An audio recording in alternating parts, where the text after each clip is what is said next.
I mentioned that I bought a couple of metal round raised beds for the backyard. I just want to show you there's one put together, and then there's the second one that I need to start. Y'all, it's pretty easy to do. The metal can cut you if you aren't careful, so they do send gloves depending on which kit you buy. I just bought what was on sale. I basically got 2 rounds for the price of 1. So I definitely recommend, if you're gonna get raised metal beds, wait for Amazon to have a sale. You know, you don't need to buy $120 Birdie's beds or whatever they are. I can't even think of what they are. You know, these are nondescript, no name. Probably made in China. I didn't check, but probably. But you know what? They do the job, and I can afford them. So that's what we have. But anyway, I wanted to show you the process of what one looks like put together and the other one in progress. It really doesn't take long to do, but I will show you once I get these put together where I'm going to put them in the backyard. So I got the new metal raised beds put together. Got some soil to put in there.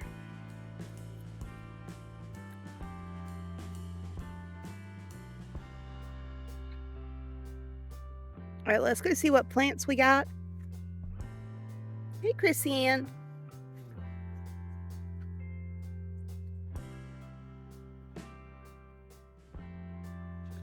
So these were all clearance at Lowe's. So I got some coral reef sedum. You can see it was originally $3.50 and it was half price. I got 5 of those.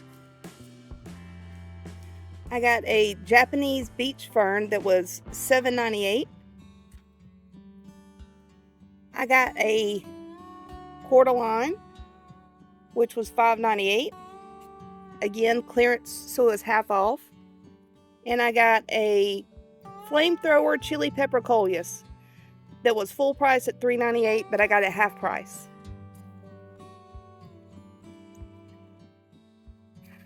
So you will notice that some of these are part sun, so I can't plant them in the new raised beds because they're full sun. So the question is, where am I going to put those? Well, let me show you what I'm thinking.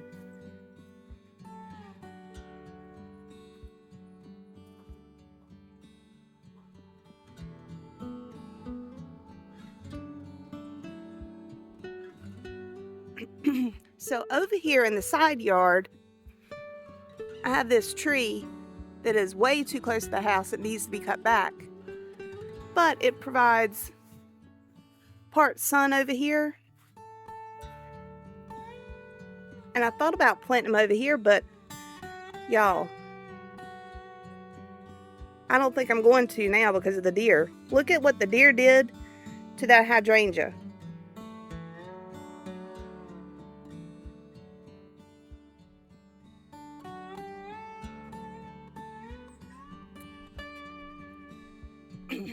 Yeah, I'm kind of getting tired of planting stuff that the deer are just eating, and you know, even if I get them 50% off, it's still effort to plant them and water them and fertilize them and take care of them. And the deer just come along and eat them.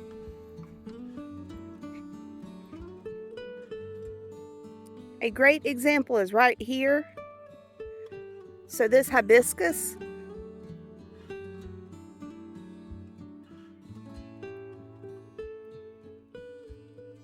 it's a hardy hibiscus, so maybe it'll come back, but I don't think so, unfortunately.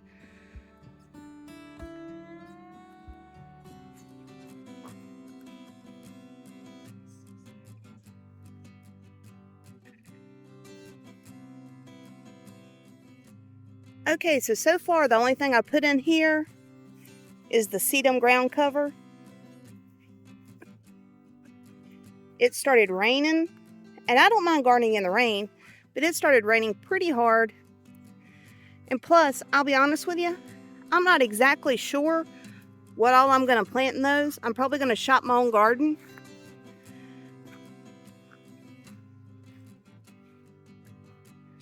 Y'all, look what the deer do. I mean, there's just hardly any buds or leaves left on that hibiscus.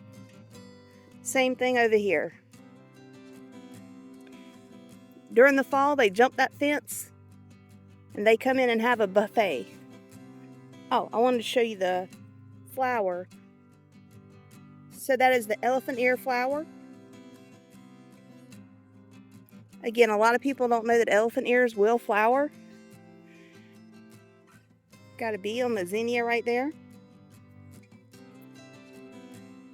But let me show you where I put all of the part sun plants. So this pot right here had strawberries in it and they were not going to make it.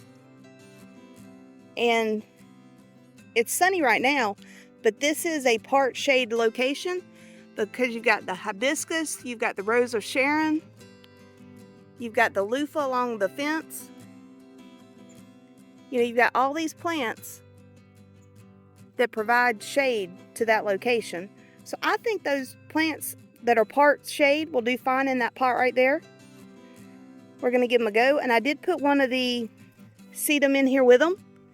The idea is that hopefully the sedum ground cover will spread, because part shade plants can tolerate a little more sun than they normally get if their roots are kept cool. So I'm hoping the sedum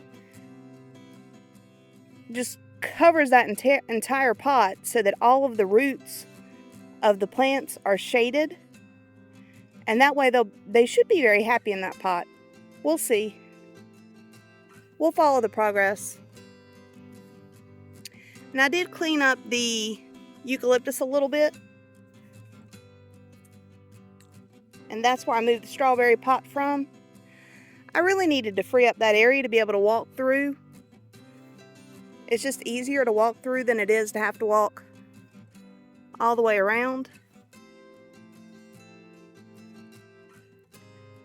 So y'all, I've got lots of stuff in the garden that I can shop from. I've got stuff that I can divide. I've got stuff that I can seed. I've got stuff that I can just dig up and transplant. So what do y'all think?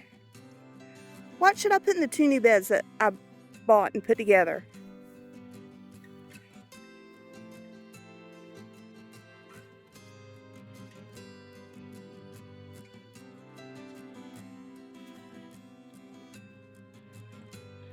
More deer damage.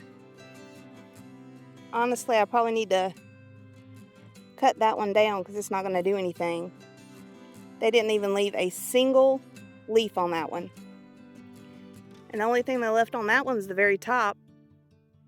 I doubt it's going to get enough food to be able to flower.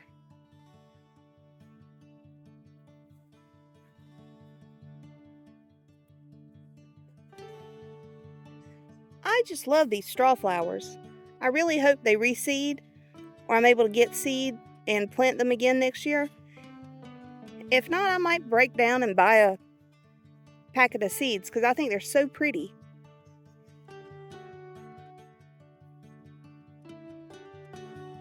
So this is an update on the 2 new beds. I took the hanging baskets, put them in here. I also threw some seeds in here.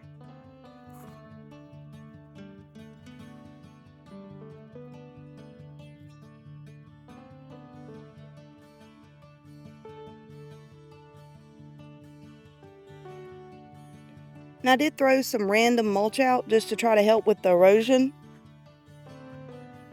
in the mud. I mean, it is quite muddy. For those of y'all that don't live where there's clay, consider yourself blessed. This clay is just mud pie mud when it rains like this. Okay, let's look at this one over here.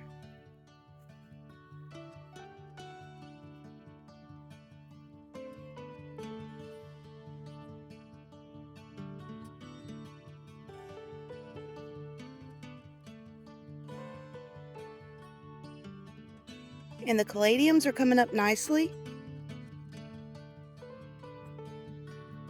So somebody asked me what's the difference between a caladium and an elephant ear. The shape of the leaves are similar. Caladiums oftentimes do have a lot more color. As you can see though on this one, sometimes the leaves are just green.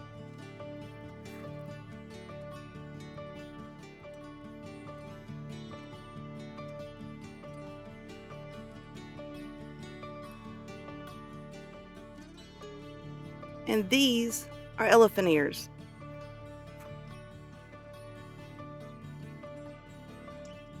Much bigger but same leaf shape. These are totally green, but they have the black veins and the black stems.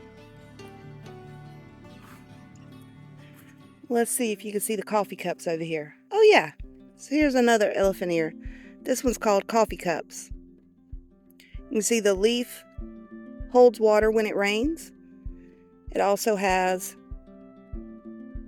darker ribs and a darker stem.